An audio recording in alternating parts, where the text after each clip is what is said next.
Anda memiliki putra atau putri yang baru beranjak remaja? Setujukah Anda dengan rencana Jokowi yang akan menerapkan jam belajar bagi para pelajar? Aku setuju banget ya, maksudnya karena kayak kita zaman dulu deh, kalau aku pribadi selalu punya aturan jam malam dari orang tua gitu. Jadi misalnya kalau dulu SMA pun aku jam 9 malam udah ditanyain. Saya setuju sebetulnya untuk jam malam. Ya mestinya idealnya kan anak-anak itu jam 7 malam udah harus ada di rumah. Lalu pengawasan apa yang orang tua lakukan bila anak mulai melanggar rambu-rambu yang ditetapkan? Ini jam 5 sore, lebih dari itu harus terkontrol, harus jelas mau kemana, orang tua harus tahu. Jangan lebih dari jam 7. Kalau aku sih kayaknya kalau hari biasa maksimal jam 10 atau 11 malam mereka sudah harus di rumah.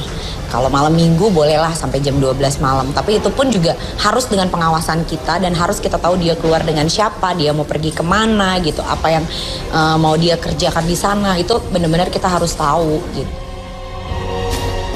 Belum lepas dari ingatan kita, kecelakaan maut di kilometer 8 Tol Jagorawi yang melibatkan putra musisi Ahmad Dhani, DL, yang masih berusia 13 tahun.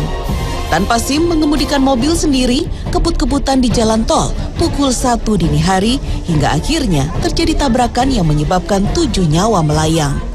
Berangkat dari kasus inilah, Jokowi akhirnya berencana untuk memperlakukan peraturan jam belajar di malam hari. Kalau orang tua mampu menjalankan perannya dan fungsinya sebagai orang tuanya anak, yang ngerti sungguh kebutuhan anak, dia bisa membantu anaknya untuk tinggal di rumah dan menjalankan tadi tuh fungsi utamanya dia sebagai anak-anak dan pelajar, regulasi dari pemerintah itu tidak dibutuhkan. Pemberlakuan jam malam sebetulnya adalah tamparan keras dan sindiran kepada orang tua atas ketidakmampuan dalam menjalankan perannya. Tidak sedikit orang tua yang mengalami kesulitan dalam mengajarkan disiplin. Kekerasan dan hukuman bukanlah satu-satunya cara.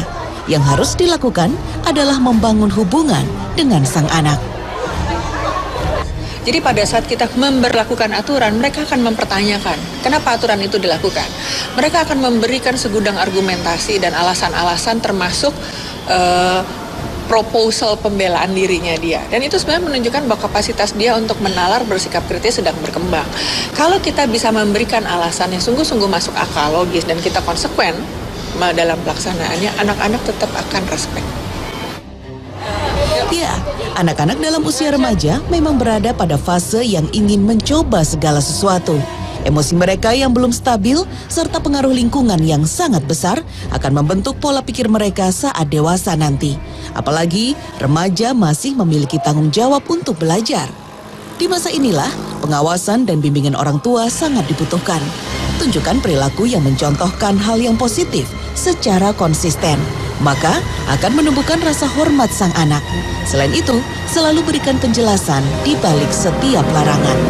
Pakpahan, Sita Libriani, Jakarta.